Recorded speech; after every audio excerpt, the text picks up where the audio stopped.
Now number 7 on the card tonight, proudly brought to you by 100.3 Hot FM, the home of Courtney and Jono. This bout we contested over 3-minute rounds, bantamweight division. Introducing to you first, fighting out of the blue corner with a 7-fight, 5-win record. He stands 170 centimeters tall, weighing in at 61.1 kilograms. Trained out of Southside MMA in Logan. Ladies and gentlemen, Darren Habben. And introducing his opponent, fighting out of the red corner with an undefeated 4-fight record. He stands 168 centimeters tall, weighing in at 60 kilograms even. Trained out of Mackay MMA, ladies and gentlemen, Ben Edmondstone.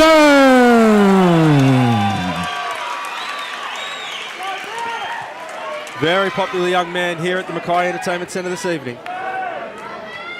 is Mr. Ben Edmondstone. And the man in the middle, the Reverend Thomas Churchill.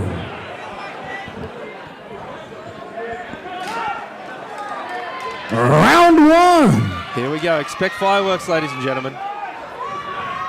There's no feeling out right process hand by here. Ben. Ben go to the body, mixing it up with the kick. Ben coming in strong. Big flurry there. Broken his underhook. Habben driving up against the fence there, trying to control the posture of Ben. Edmondstone doing a great job to square up there, though. Habben lifting those arms together, looking for a high crotch. But the control that Edmondstone's got over his right arm there makes it very, very difficult to finish the takedown. Absolutely.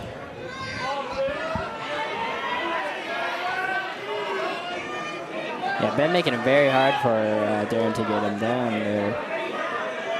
You can see there Darren's head tucked right in there. If he can't straighten his spine, he can't look up. If he can't look up, he can't hit that takedown. Yeah, Darren needs to switch off to maybe grabbing a single leg, or he can't chase that double forever. He's going to get really tired. And now he's going for that single.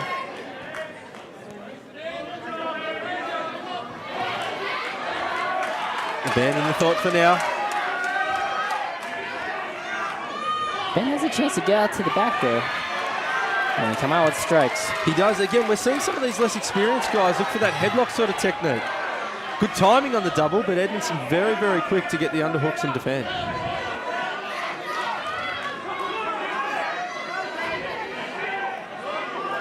Again, Habben really looking for that takedown against the fence. Yeah, he's looking to hook that leg, and he takes him down. And he gets it. Let's see what he can do with it. He was keen to get there. Edmondstone playing the half guard.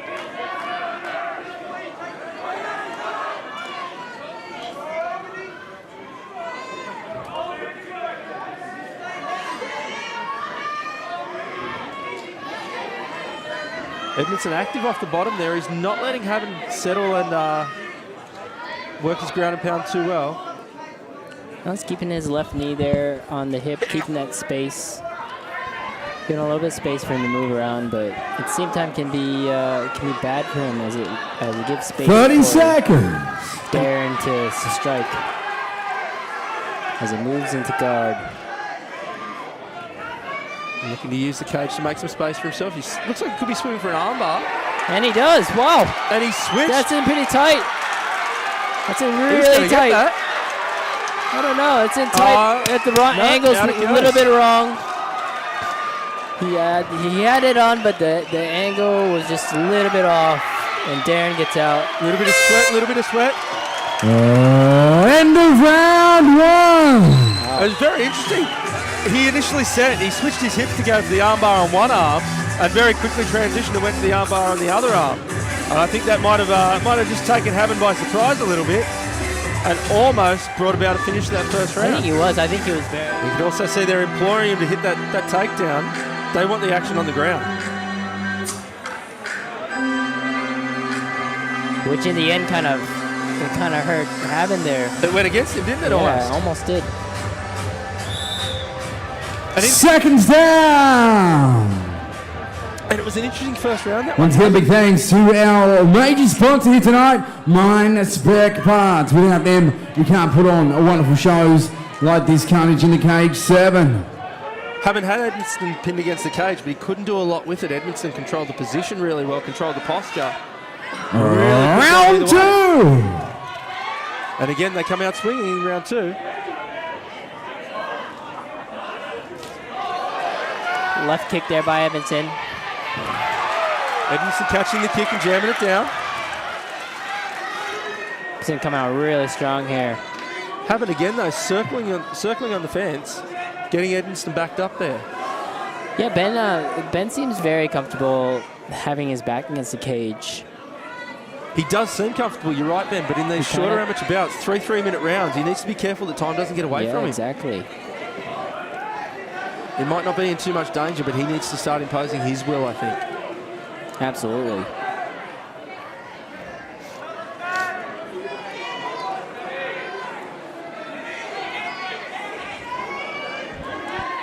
Habben still controlling the pace here in the second round.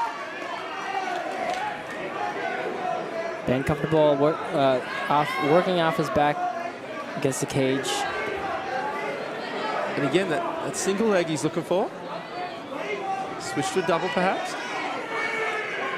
Edmondstone doing a great job of defending so far. And Ben looked like he's aware of that single leg on the outside there.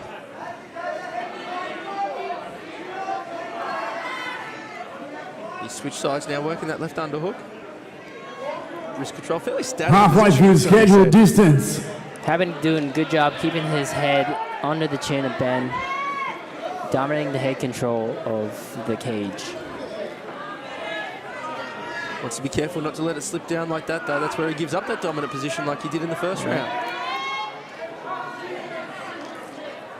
He needs to put his hips in and lift up. He's just pressing Ben into the cage and he's not doing very much.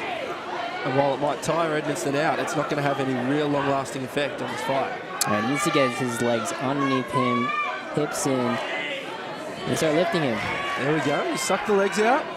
Let's see what he can do on the ground this time. Edmondstone, of course, as we've seen, very wily ground game. Almost got that armbar in the first round. Yeah, very surprised. And obviously we saw his teammate Jack Macklin earlier on with a great triangle submission. These guys have got great scramble games.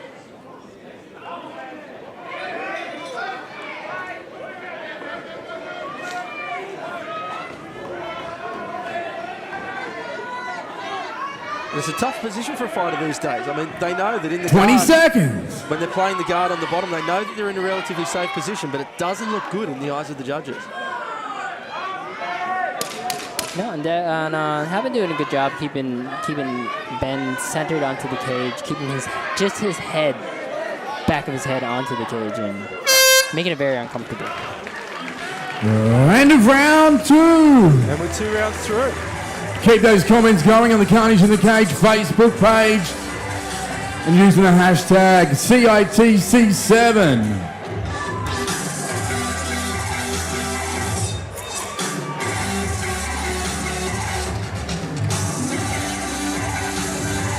Interesting round there. Depends on how you want to score it. I say if you were to score it on control, definitely goes to Habben. Very similar to the first, wasn't it? They come out with a real flurry, and then as things slow down and the control takes place, Ben Edmondstone is a great fighter. He's just not doing a lot in this match. Now he's getting too comfortable having his back against the cage and his back off the ground. And he needs to be a little bit more active, looking for sweeps, submissions. Maybe just to use to get him up back to his feet where he's comfortable.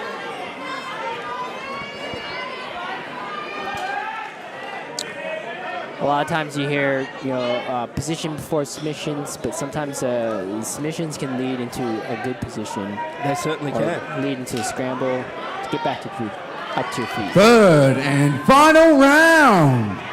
These guys come out swinging again.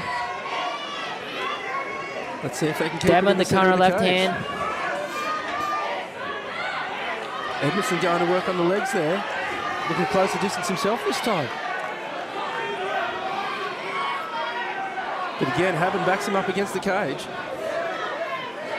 Darren does a good job breaking off and throwing some strikes as they break.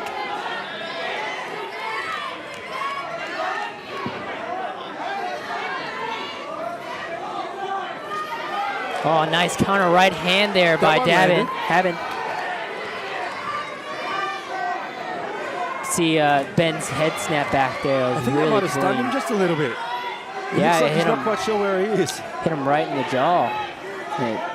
And it hit him right in the chin, man. It just it rattles your brain in a certain way. And you can see he's still wincing from it. It was a very, very well placed shot. Habben doing a good job of locking down Ben's hips by stepping over the legs and keeping his hips low, pressuring in. And he gets to the mount. Now. Just trying to keep that knee clear. Great reverse triangle here. Great work. Another submission out of nowhere by Ben. Wow. Really is that reverse triangle. Submission attempt now. Now what he wants to do Final here, 90 seconds. Super hard submission to finish. and we've got a reverse triangle. No, there's no arm in that one. That's just a head. People following at home, I swear they are fighting. That is what they're doing. Inverted triangle submission attempt. Try and explain this if Mum walks in the room, though. And we've got a toe hold, a straight toe hold. Trying to be worked here by Edmondstone. What he really needs to do is wrap his arms around Habben's Final 60 seconds. pressure. Looks like he knows how to catch it. There we go. If he can swing those arms around and gable grip over the back, he's a real chance of finishing this. That's what we need to do. Yep. Really hard submission to finish from either side there. Wow. And you can see there is a little bit of space in it. Habben's got room to move, but it can be frustrating. It's great control position. Could start to use it to attack at Americana. Could use it to attack at Kimura, which it seems like he might be doing from here. It's a really good spot. Final 20 seconds. See how this one's going to end.